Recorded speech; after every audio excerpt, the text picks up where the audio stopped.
السلام علیکم ملګرو په دې هیله چې راسره او جوړ به وای د صحت کلی کې بان غښتې وای ملګرو زه نن غواړم تاسو ته یو داسې سیټینګ در وښایم چې ستاسو به ډېر په کار راشي.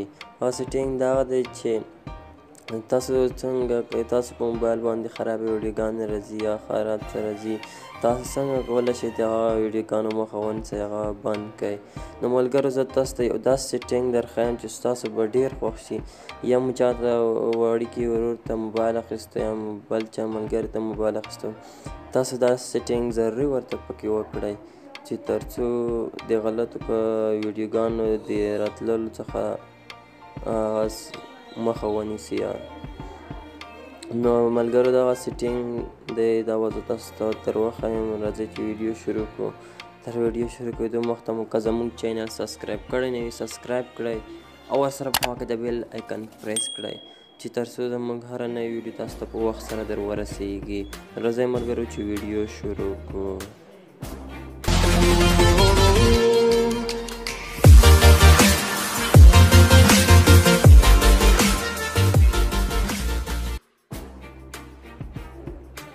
نو ملګرو تاسو باید دې طریقې د دې سیټینګ کولو لپاره خپل انټرنیټ ته لاړ شئ. زه انټرنیټ ته ځم دلته ورته لیکم ما دلته انټرنیټ به راخلاص کړئ.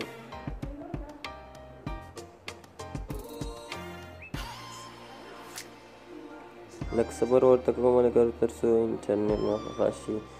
د پاس سرچ کې به ورته ولیکئ چې ګوګل.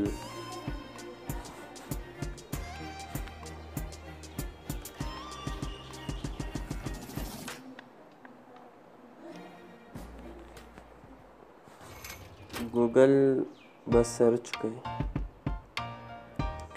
کله مو ملګرو چې سرچ کړو ګوګل مو سرچ کړو google.com دلته راغی تاسو وینئ. نو لاندې به راشئ دلته به په سیټینګ آپشن باندې کلیک وکړئ.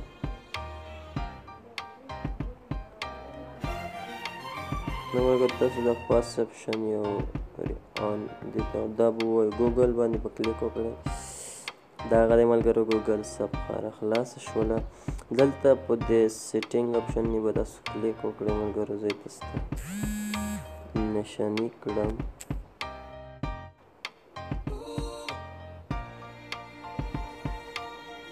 دا آپشن یې به کلیک وکړئ سیټینګ.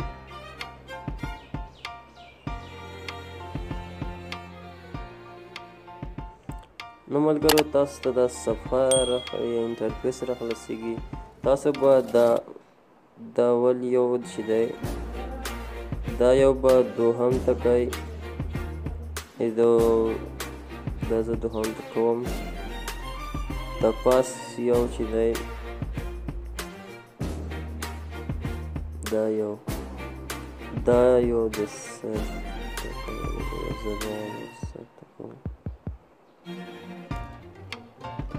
نو ملګرو دلته دا یو آپشن دی ډو ناټ دا یوز دا باید دې ته دا به ملګرو بیا پسې سیو کړئ.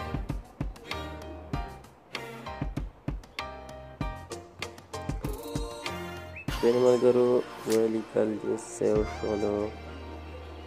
لږ صبر چې دا لیکم ولی. نو ملګرو دا سیټینګ ډېر ضروري سیټینګ دی چې په خپل موبایل کې وکړي سړی یا د خپل ملګري په موبایل کې دا سیټینګ وکړي یا کوم چا ته تاسو موبایل اخلئ یا چا ته بل ملګري ته اخلئ نو دا سیټینګ ضروري ورته پکې وکړئ. نو ملګرو که مو ویډیو خوښه شوې ویډیو لایک شیر او که تر اوسه مو زموږ چینل سبسکرایب کړی نه وي سبسکرایب کړئ او ورسره په خوا کې د بیل آیکن پریس کړئ چې تر څو زموږ هره نوې ویډیو تاسو ته تر ټولو د مخه در ورسیږي. تر بله ویډیو پورې په خدای سپارم.